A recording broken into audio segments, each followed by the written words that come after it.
Komponen penyusun ekosistem. Komponen penyusun ekosistem dibagi menjadi dua. Yang pertama adalah komponen biotik dan yang kedua adalah komponen abiotik. Apa itu komponen biotik? Komponen biotik adalah segala sesuatu yang berupa makhluk hidup yang ada di sekitar individu. Komponen biotik dikelompokkan menjadi tiga. Yang pertama adalah produsen, yang kedua adalah konsumen, dan yang ketiga adalah pengurai atau dekomposer. Apa itu produsen? Produsen atau penghasil merupakan makhluk hidup autotrof atau makhluk hidup yang dapat mensintesis makanannya sendiri dan menghasilkan zat organik dari zat anorganik dengan bantuan cahaya matahari di klorofil melalui proses fotosintesis. Produsen yang ada di darat adalah tumbuhan spermatopita atau tumbuhan berbiji, tumbuhan paku atau Pteridophyta, dan tumbuhan lumut atau Bryophyta. Untuk produsen yang ada di laut adalah fitoplankton, dan untuk produsen yang ada di perairan air payau adalah alga dan hidrilla. Konsumen adalah pemakai atau makhluk hidup heterotrof atau makhluk hidup yang tidak dapat mensintesis makanannya sendiri dan memakan hasil dari produsen berupa zat organik yang mana zat tersebut mampu untuk membentukkan energi pada dirinya dan pertumbuhannya. Dalam hal ini, konsumen adalah manusia dan hewan. Konsumen hewan. Berdasarkan jenis makanannya, hewan dikelompokkan menjadi 3 jenis. Yang pertama adalah herbivora, yang kedua adalah karnivora, dan yang ketiga adalah omnivora. Apa itu hewan herbivora? Hewan herbivora adalah hewan pemakan tumbuhan.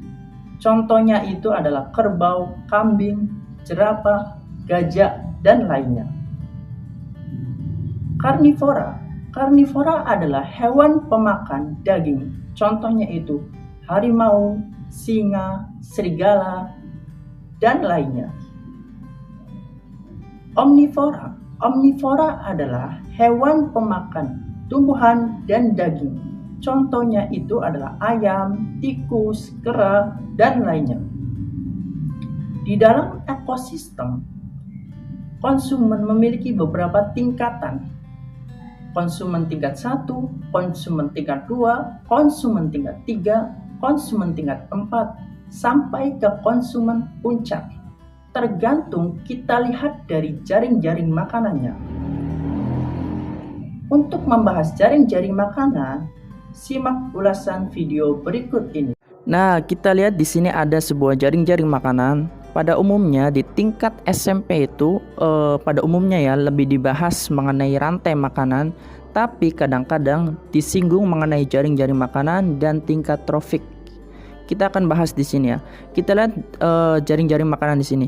Ada rumput, ulat, siput, kelinci, burung dara, iguana, dan elang. Kalau kita lihat jaring-jaring makanan ini, rumput berperan sebagai produsen. Sementara ulat, siput, kelinci berperan sebagai konsumen tingkat 1.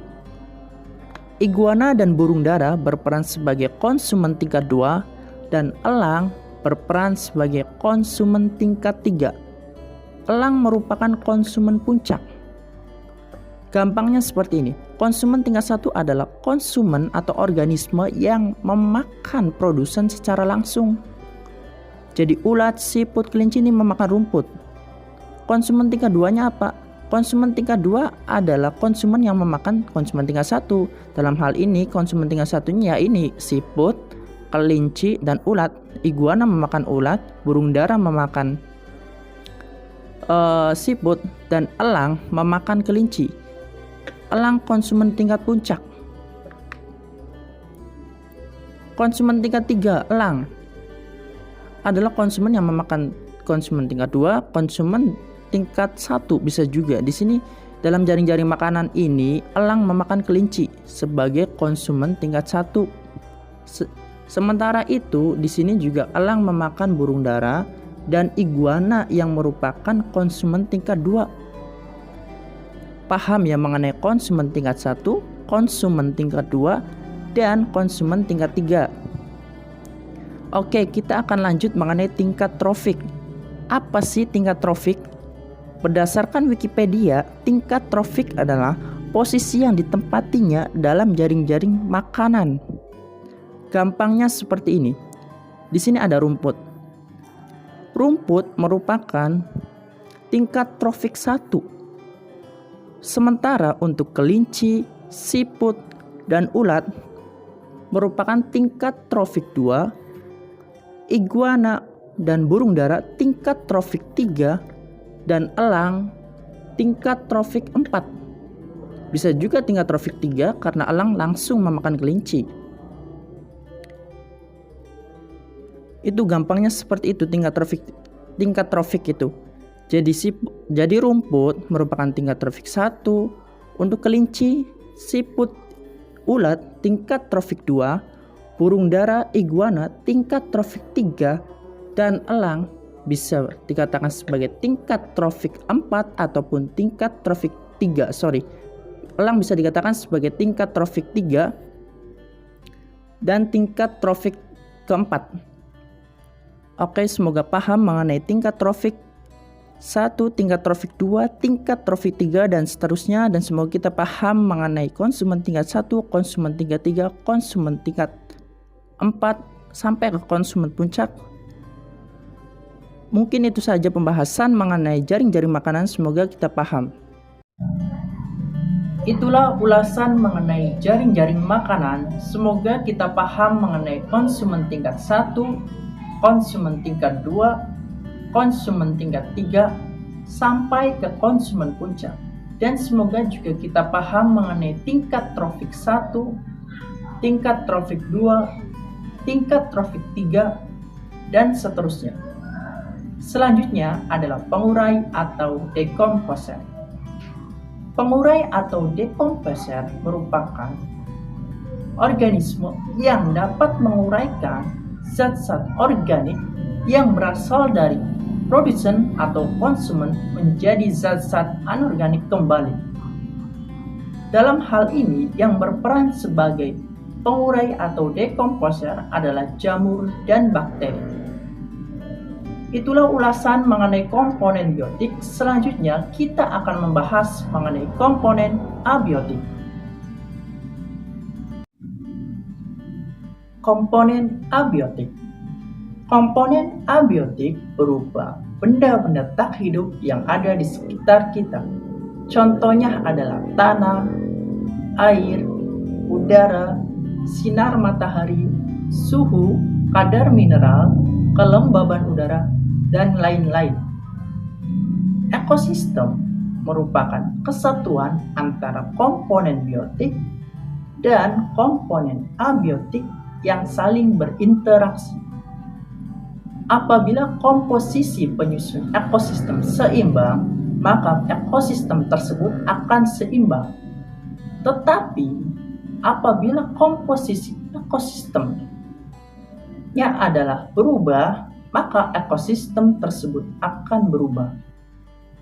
Berubahnya ekosistem dapat terjadi oleh dua faktor. Faktor yang pertama adalah faktor alam, dan faktor yang kedua adalah faktor manusia. Faktor alam, misalnya bencana alam. Faktor manusia cenderung akibat dari perbuatan manusia yang berdampak negatif untuk ekosistem. Contohnya adalah penebangan hutan secara sembarangan.